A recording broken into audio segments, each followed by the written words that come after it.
মেটে আলু যে রান্না করে খাওয়া যায় এটা একসময় আমরা জানতামই না। এই মেটে আলু আমাদের গ্রামের বাড়িতে অনেক হতো। গ্রামে আগে একটা মেটে আলুর গাছ যদি উঠাতো তাহলে সেখান থেকে 4-5 কেজি মেটে আলু উঠতো। আমরা কখনো লতার আলুটা পুড়িয়ে খেতাম, আর এই গোড়ার আলুটা যে এভাবে রান্না করে খাওয়া যায় এটা তো জানতামই না। মাকে দেখতাম সিদ্ধ করে অথবা পুড়িয়ে এই আলুটা ভর্তা করতো। তবে আমার বিয়ের পরে হাজবেন্ডের কাছ থেকে শিখেছি এটা চিংড়ি মাছ দিয়ে রান্না করে খাওয়া যায়, আবার মাংস দিয়েও রান্না করা যায়। তবে আমি অনেকবারই খেয়েছি। আজকে হাজবেন্ড বাজার থেকে এই মেটা আলুগুলো নিয়ে এসেছে আর বলল চিংড়ি মাছ দিয়ে রান্না করতে।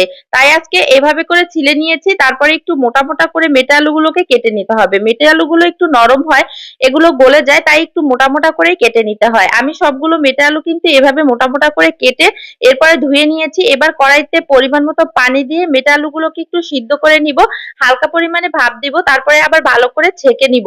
এবার ঠান্ডা পানি দিয়ে ধুয়ে নিব, এতে যে লোদ লোদ একটা অংশ থাকে সেটা যাতে বের হয়ে যায়। এবার কড়াইতে পরিমাণ মতো তেল আর পেঁয়াজ দিয়ে হালকা ভেজে তার সাথে চিংড়ি মাছ দিয়ে একটু ভাজা ভাজা হতে হতে একটা মশলা তৈরি করে নিই। একটা বাটিতে নিয়ে নিলাম ধনিয়া জিরার গুঁড়া, হলুদ, লবণ, রসুন বাটা, অল্প পরিমাণে পানি দিয়ে মশলাটাকে মিক্স করে নিব। এদিকে চিংড়ি মাছটাও ভাজা হয়ে গেছে, মশলাটা দিয়ে দিব আর মশলাটা দিয়ে একটু সময় নিয়ে কষিয়ে নিতে হবে। মশলাটার উপর দিয়ে যখন এভাবে তেল উঠে আসবে দিয়ে দিব কাঁচামরিচ, আরো কিছু সময় কষিয়ে দিয়ে দিলাম সেই মেটে আলুগুলো। মেটে আলুগুলোকে দিয়েও মশলার সাথে একটু কিছু সময়ের জন্য কষিয়ে নিতে হবে। যে কোনো তরকারি কষালেই কিন্তু স্বাদটা বেশি ভালো লাগে। কষানো হয়ে গেলে এখানে অ্যাড করে দিব ঝোলের পানি। পানির পরিমাণটা একটু বেশি দিতে হবে। এখানে আমি প্রায় 3-4 কাপ পরিমাণে পানি দিয়েছি, কারণ আলুটা সিদ্ধ হওয়ার পরে যাতে একটু বেশি ঝোল থাকে।